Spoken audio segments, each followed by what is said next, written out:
오늘 하나님 주시는 말씀 마태복음 28장 1절에서 10절 말씀 보겠습니다.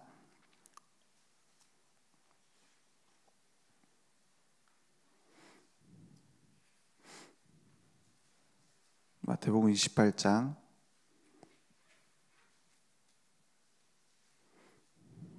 1절에서 10절입니다.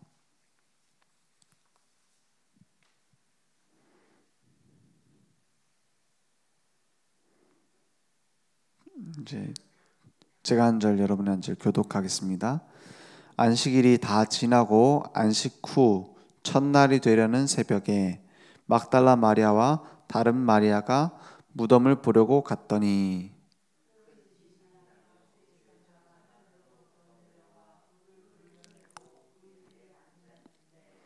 그 형상이 번개 같고 그 옷은 눈같이 희거늘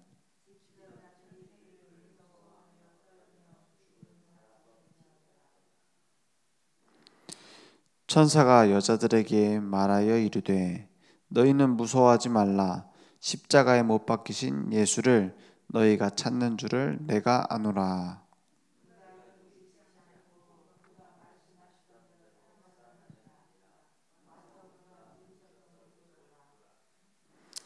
또 빨리 가서 그의 제자들에게 이르되 그가 죽은 자 가운데서 살아나셨고 너희보다 먼저 갈릴리로 가시나니 거기서 너희가 배우리라 하라.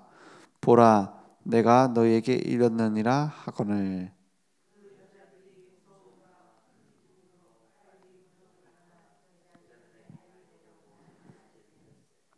9절 10절 함께 읽겠습니다.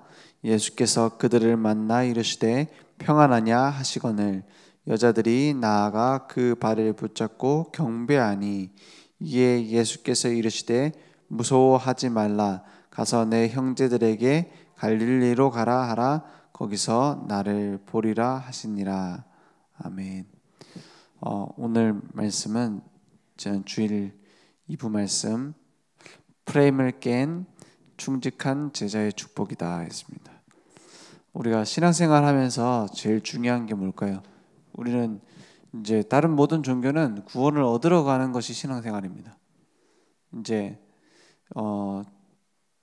장례식장 가보면은 이 천주교 불교 난리 나요. 와가지고 계속 하루 종일 합니다. 뭘 하냐? 천주교에서 이제 장례식 하면은 하루 종일 와갖고 하는 그 찬양하고 기도하고 하루 종일 해요. 그걸 돌아가면서 와서 해요. 그거 이제 장례식 하는 그 집에서 이제 돈을 내고 이제 와서 그걸 해달라고 하는 거예요. 왜 그러냐? 계속 비는 거예요. 뭘 비냐? 천국 가게 해달라고. 천국 가게 해달라고. 저희 고모님이 그 천주교 신자시고 우리 친할아버지 할아버지 장례식 할 때 돌아가시기 전에는 예수님 영접하셨어요. 영접하시고 이제 구원 하나님 자녀 확신 있으시고 돌아가셨는데 그 집안이 이제 천주교가 있으니까는 그 불러가지고 천주교식으로 이렇게 많이 했어요. 그러고 나서 이제 장례식이 다 마치고 나서 저희 어머니한테 하시는 말씀이 뭐냐면은 뭐 괜찮다고. 돌아가시면서 천국 갔으니까 괜찮다고. 그걸 어떻게 확신했냐? 천주교 신자들 확신 없다던데. 그러니까 뒤에 뭐라고 하냐? 400만 원 냈으니까는 천국 가셨을 거라고. 딱 이렇게 얘기하는 거예요. 그러니까 뭐냐? 이제 장례식 할 때 돈 많이 내면 천국 간다 이런 식으로 생각하고 있어요. 불교에서도 하루 종일 연분을 냅니다. 우리는 그런 거 안 하잖아요. 그냥 가서 이제 예배 서너 번 이게 드리고 하잖아요. 그런데 무슨 얘기냐? 다 결말이 있어요. 구원받기 위해서 몸부림치다가 가는 게 종교예요. 우리는 구원을 받고 하나님의 자녀로 살아가다가 이제 하나님의 품에 가는 게 우리 일생이잖아요. 신앙생활이잖아요. 그래서 우리 신앙생활은 그래서 어떻게 보면은 사람들이 그래 얘기합니다. 교회가 돈이 없는 게 장례식 다 못 받아가서 그렇다고. 다른 데만 몇 백만 원씩, 몇 천만 원씩 받아가요. 근데 우리는 가면은 뭐 뭐 받아갑니까? 그래서 교회가 힘이 없다 이래 얘기하는데 그렇지 않습니다. 우리는 구원받은 하나님의 자녀요. 영원한 천국으로 가는데 그 가기 전에 하나님과 동행하는 삶 속에 있다가 간다 이 말입니다. 그래서 완전히 다릅니다. 그래서 한 가지만 바꾸면 돼요. 다 받았기 때문에 내 생각과 내 계획이 아니라 하나님의 뜻과 계획을 발견하는, 그거 발견 안 하면 지옥 가냐? 그렇지 않습니다. 우리는 뭐가 달라졌냐? 전에는 죄와 사망의 법에 있었어요. 안 지키면 죽고, 막 안 지키면 지옥 가고, 안 지키면 저주 받고, 막 그래갖고 옛날에 그런 말도 있었잖아요. 사닥다리 전도도 있었잖아요.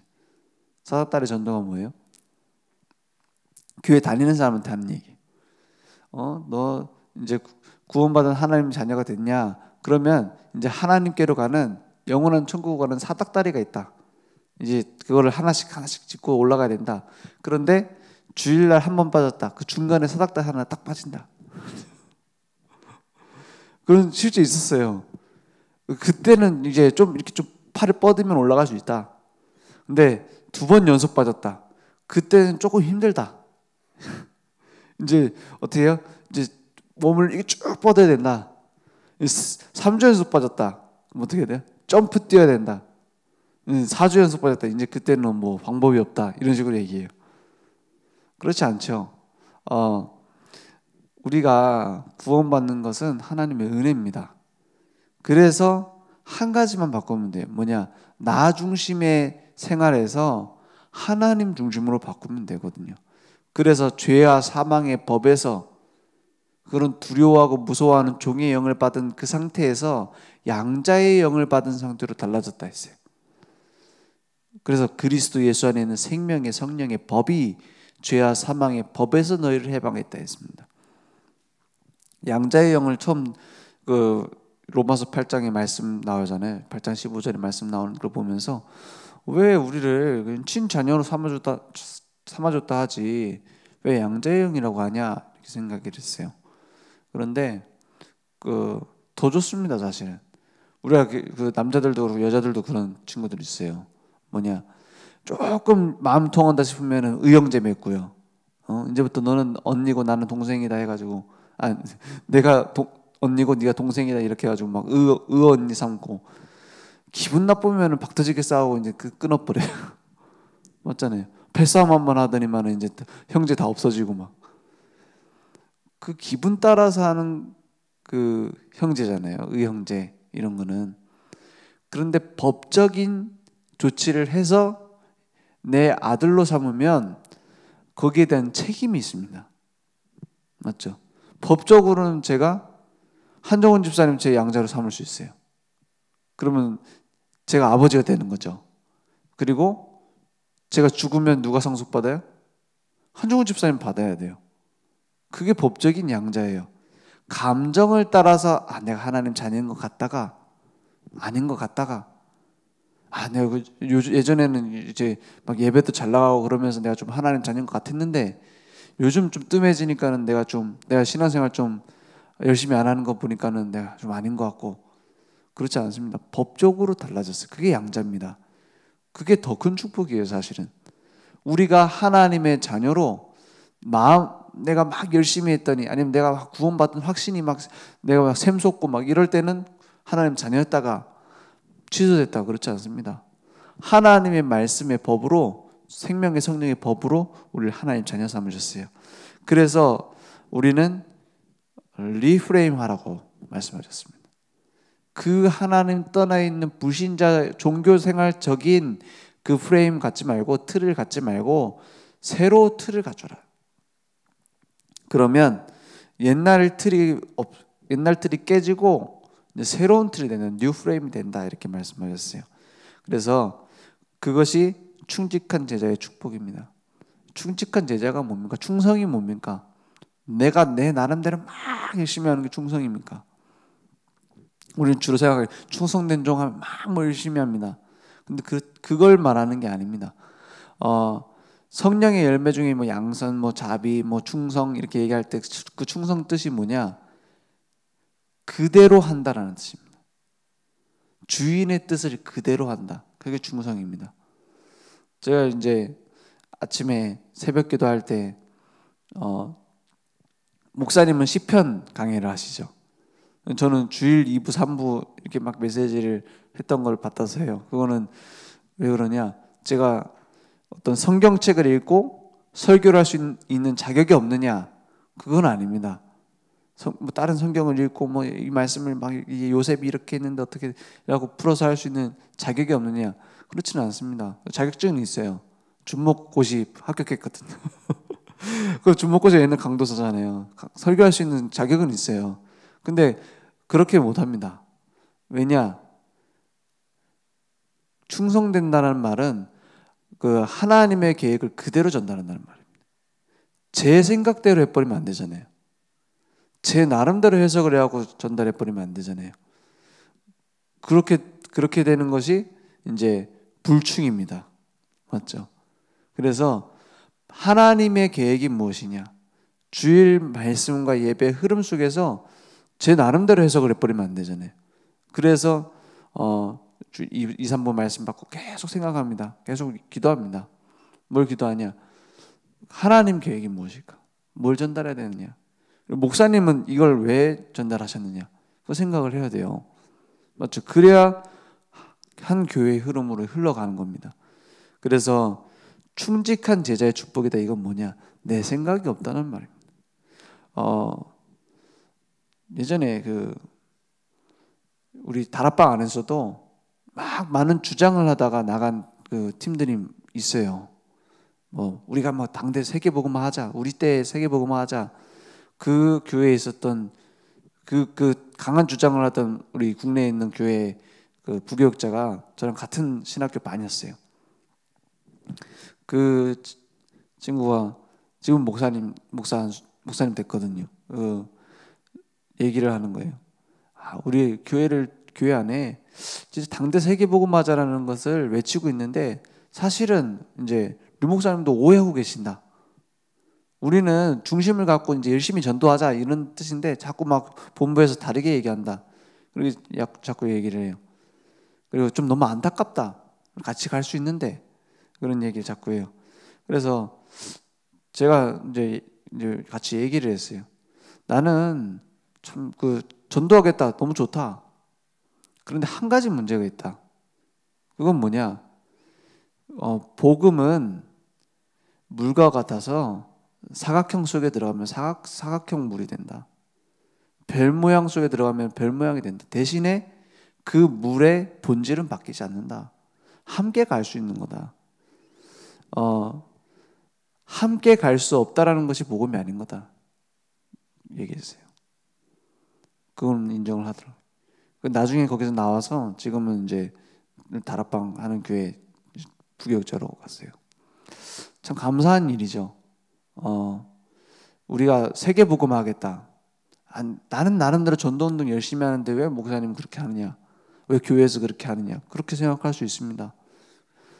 중요한 것은 복음은 모든 것을 포용할 수 있습니다. 복음은 모든 걸 품을 수 있어요.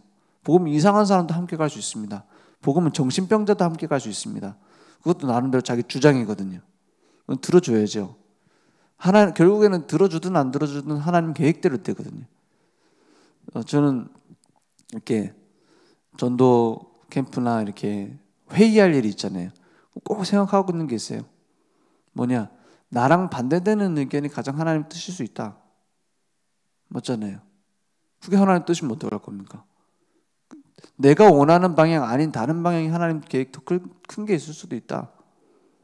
그게 맞잖아요. 근데 거기서 더 큰 응답이 와요, 사실은.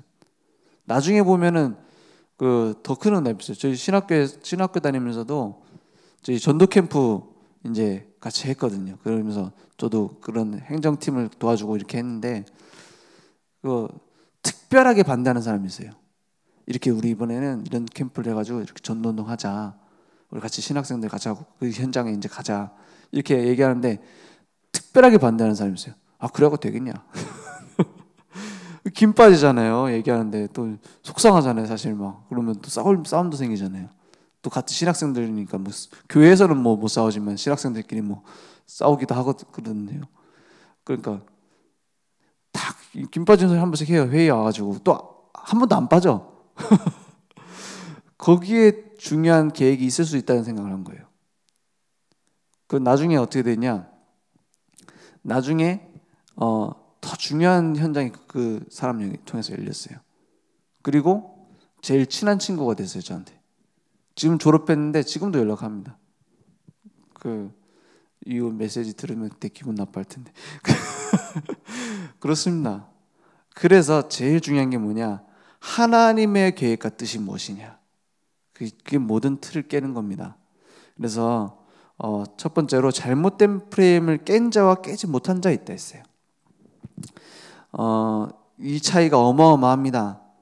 이 틀을 깨지 못하면 100% 자기 중심의 틀에서 벗어날 수가 없어요. 그러니까는 눈 앞에만 보이는 겁니다. 특히 내 동기가 있으니까는 그 동기만 보이는 거예요. 왜 그 운전을 해도 딱 그 강한 동기 있는 분들이 있거든요. 제가 이제 뭐 차별을 하는 건 아니고 딱 절대 들어오면 안 되는데 확 들어와요. 그러면 주로 누구죠? 주로 아줌마들이죠. 맞죠? 비하하는 건 아닙니다. 그런 선입견을 갖는 건 아닌데 확인해 보면 꼭 그래요. 왜 그러냐? 꼭 그걸 해야겠다는 동기가 있거든요. 들어가야 돼. 그 동기가 어느 정도로 좁게 만드냐? 내가 이제 싫어하는 사람 있잖아요. 그러면은 좋은 말을 하는데 내가 싫게 느껴져요. 그게 동기입니다. 뭔가 내 속에 있는 숨겨져 있는 게 있거든요. 그리고 나랑 잘 맞는 사람이 얘기해요. 그러면 같은 주장인데도 뭐가 돼요? 공감이 돼요. 그 동기입니다. 그게 내 틀이에요. 여기에 다 갇혀 있으니까 자기중심적이고 근시안적이고 이렇게 딱 갇힙니다. 그것을 하나님은 전능하신 분이라는 말은 모든 게 가능하단 말이잖아요. 전지하신 분이라는 말은 모든 걸 알고 계신다는 분이잖아요. 그걸 우리가 내려놓으면 중요한 응답 받습니다. 그래서 예수님의 제자들이 이 프레임을 깨지 못했어요. 내가 생각하고 있는 그리스도라는 그림이 있는 겁니다. 어떤 그림이요? 육신적인 복, 정치적인 복. 그래서 자꾸 무슨 얘기하냐? 예수님이 다시 승리하시면 내게 가장 가까운 자리를 주옵소서 이런 얘기합니다. 그 요한의 엄마가 와가지고 막 좋은 자리 달라고 하잖아요. 근데 예수님이 말씀하시는 건 뭐예요? 니네들 나를 따라오려면은 자기 십자가 지고 따라와라 그럽니다. 그러니까는 제자들이 생각하고 있는 예수님과 예수님이 말씀하시는 예수님이 달라요. 그래서 무리들이 막 따라옵니다. 기적이 일어나잖아요. 대단한 기적이 일어나잖아요. 죽은 자를 살리고요. 오병 이어를 가지고 5천 명 먹이고요. 그런 엄청난 응답을 주십니다. 그리고 나서 하는 말이 뭡니까? 너네들이 바리새인 누룩을 사두개인의 누룩을 조심해라 합니다. 그래 살리는 것은 영이니 육은 무익하니라 그래요. 예수님이 하시는 말씀이 뭡니까? 예수님은 사실은 십자가에 죽으시는 그리스도라야지 돼요. 우리의 인간의 근본 문제를 해결하기 위해서 하나님 만나는 길을 여시기 위해서 십자가에 죽으셔야 돼요. 그리고 부활하셔야 되는 겁니다. 제자들에게 예수님이 이 말씀을 많이 하셨어요.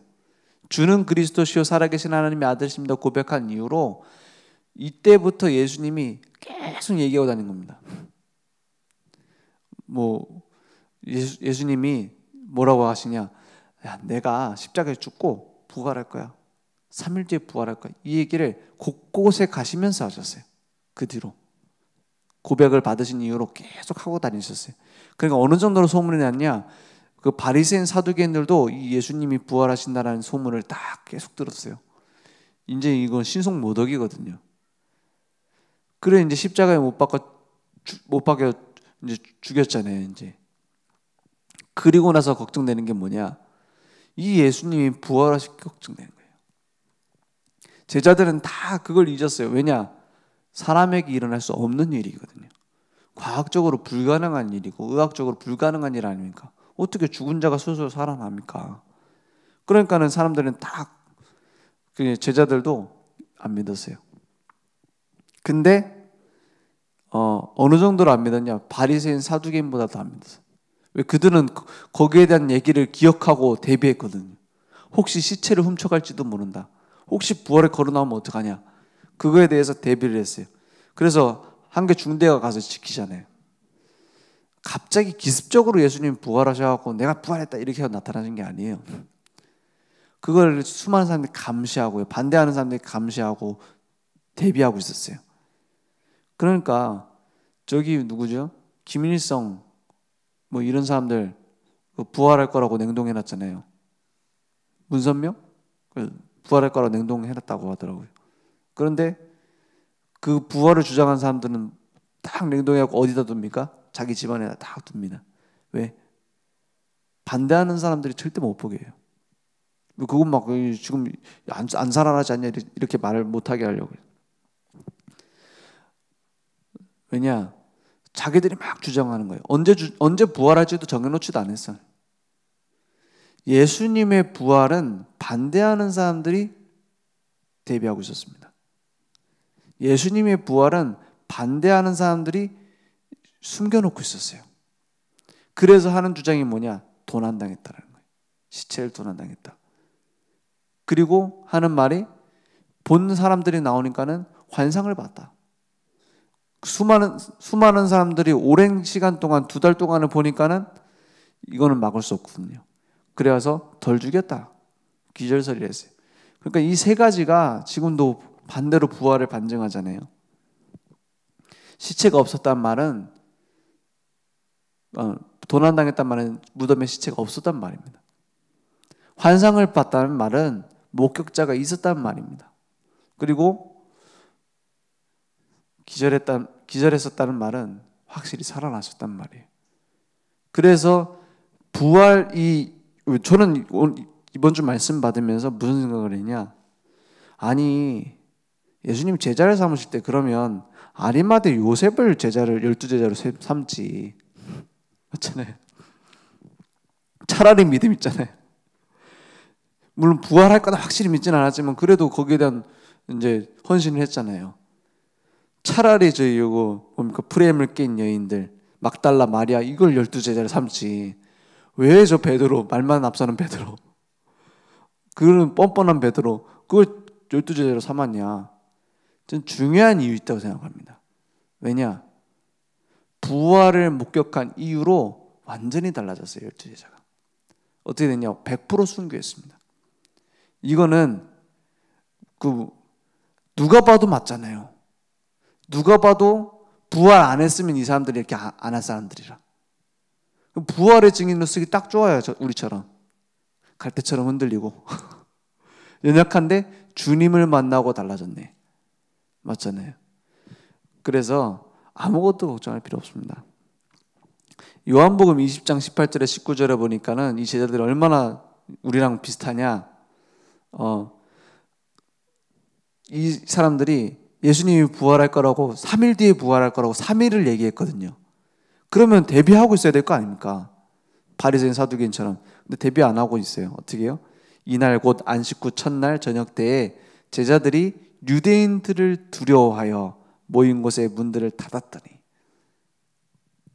거기에는 중요한 이유 있겠죠. 제자들이 와갖고 이제 시체를 훔쳐갈지도 모른다 이런 대비도 있었고요. 니네들 그러면 큰일 난다 이런 식으로 협박도 있었을 거고요. 예수께서 오사 가운데 서서 이르시되 너에게 평강이 있을지어다 했어요. 제일 중요한 이유는 뭡니까? 십자가는 끔찍한 자리입니다. 반역자들이나 매다는 게 십자가예요. 최악의 연쇄살인마 이런 사람 매다는 게 십자가입니다. 거기 예수님 죽었으니 자기들도 매달릴 거 아닙니까? 그걸 두려워해서 숨어 있는 거예요. 거기에 오셔서 너에게 평강이 있을지어다. 이 베드로가 나중에 무슨 고백합니까? 네가 나를 사랑하느냐? 네, 주님을 사랑합니다. 네가 나를 사랑하느냐? 다른 이유들보다 사랑하느냐? 네, 내가 주님을 사랑한 줄 주님이 아십니다. 막 고백하잖아요. 이때 안 사랑합니다 이러면 어쩔 겁니까? 네, 도저히 사랑한다 말 못하겠습니다. 죄송합니다. 그러면 어쩝니까? 근데 이 뻔뻔한 베드로가 하나님이 주시는 제일 큰 응답을 받았어요. 어떤 응답이었죠? 부활의 주님을 증거하는 증인의 자리로 사도행전 2장에 쓰임받습니다. 마가다라방 지구상 가장 중요한 자리, 거기에서 메시지를 전달하는 메신저로 쓰임받게 돼요. 그리고 나서 안진뱅이를 일으키니까는 문제가 생기잖아요. 그때 지상 최고의 고백을 또 한 번 합니다. 다른 이로서는 구원을 받을 수 없나니 천하 인간의 구원받을 만한 다른 이름을 주신 적이 없다 했어요. 그러니까 뻔뻔하게 고백해야 됩니다. 일주일 동안 계속 무너지다가 주일날 예배 은혜 받으러 내가 어떻게 가냐? 와야 됩니다. 그렇죠? 주는 그리스도시요 살아계신 하나님의 아들이십니다. 우리 렘넌트들하고 한 번씩 그런 얘기를 해요. 전날에 술 많이 마셨으면 주일날 예배 드리러 와야 되냐 말아야 되냐? 와야 되죠. 왜냐? 그리스도는 사실이니까요. 우리가 마음이 막 힘들면은 그리스도 아닙니까? 사실이잖아요. 그래서 이 여인들은 프레임을 깨고 예수님 무덤으로 왔어요. 오늘 우리에게 이런 흔들려도 하나님은 쓰십니다. 근데 흔들리면은 나중에 좀 부끄럽잖아요. 그죠? 흔들리지 않는 제자로 이렇게 예수님 앞에 나오는 증인되기 원합니다. 그래서 우리에게 이 사실을 적용해야겠습니다. 어떻게 해요? 나의 잘못된 프레임을 깨트리자. 뭘로만 깨트릴 수 있습니까? 완전 복음의 힘으로만 깨트릴 수 있습니다. 잘못된 고질적인 프레임을 깨트려야 돼요. 완전 복음의 힘으로만 깨지는데 계속 예수 믿는 사람들 잡아 죽였던 사울 언제 깨졌습니까? 다메섹 도상에서 깨졌어요. 다메섹에 왜 갔어요? 또 예수 믿는 사람을 죽이러 가는 길에 빛이 임합니다. 생명의 빛이 임했어요. 그러니까 거기에 엎드려져서 사울이 뭐라고 합니까? 대답하되 주여 누구시니까 이랬어요. 사울아 사울아 나는 네가 박해하는 예수다. 이렇게 대답합니다. 나는 네가 박해하는 예수다. 주여 누구십니까? 뭔가 찾고 있었단 말이죠. 자기도. 그때 인생이 달라지는 일이 생겨요. 사울이 완전히 망할 수밖에 없었던 종교 생활을 벗는 순간이었습니다. 율법 생활을 벗는 순간이었어요. 아나니아를 만나서 안수받고 이제 복음의 말씀 듣고 이제 어떻게 됩니까? 계속 그 제자들과 함께 있게 됩니다. 그때 어떻게 돼요? 눈의 비늘이 벗겨져 다시 보게 된지라. 그동안 가지고 있었던 모든 틀이 예수 그리스도를 진짜 체험하고 난 이후에 달라졌습니다. 예수님이 하나님 만나는 유일한 길이 되셨어요. 우리의 죄를 끝내셨어요.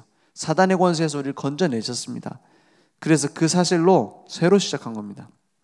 그래서 완전 말씀의 능력으로 나의 프레임을 깨자 했어요. 이 바울이 가는 모든 길은 하나님의 말씀 따라갔습니다. 아시아로 가라고 하니까 아시아로 가고요. 로마도 봐야 하니까 로마로 가고요. 그때 그 바울이 했던 말, 내가 로마도 보아야 하리라, 사도행전 19장 21절의 말씀을 23장 11절에 주님이 얘기하십니다. 네가 로마에서도 이와 같이 증언해야 된다. 그리고 나서 천사를 또 보내갖고 또 말씀하셨어요. 그 풍랑 만났을 때 네가 가이사 앞에 서야겠고, 하나님은 우리에게 이 말씀을 성취해 가십니다. 그래서 우리는 사실은 기도 제목도 따로 필요 없습니다. 하나님이 해가시는 계획이 뭐냐만 보면 돼요. 말씀 따라서. 따로 막 기도 제목 막 이제 내가 뭘 기도할까 이렇게 생각할 필요도 없어요. 하나님이 내게 원하시는 계획이 성취되어지니까 기도 제목이 나오잖아요. 그래서 완전 성령 충만함으로 프레임을 깬 전도자로 우리는 결단하는 겁니다. 사도행전 13장에 보니까 5인 1조 팀이 모였어요. 성령인도 받기 위해서 금식했습니다. 문제 해결하려고 금식한 게 아니라요. 남편 꺾어보려고 막 우리 막 사회 안 좋은 장로 꺾어보려고 금식한 게 아니라 어떻게 하나님의 인도를 받을 것이냐, 거기에 집중했어요. 그때 성령 충만이 임하고 하나님이 준비된 전도운동이 계속 일어났습니다. 오늘 늘 확인만 하면 된다고 말씀하셨습니다. 그리스도를 늘 확인해라. 그러면 정체성이 나온다고 말씀하셨어요. 그래서 늘 누리라 하나님의 나라. 그러면 모든 걸 수용하고 살릴 수 있는 관용도 생긴다 말씀하셨어요. 그래서 늘 체험하라 성령 충만을. 이제 성령 충만의 힘으로 모든 사람 살리는 우리를 증인으로 세우실 줄 믿습니다.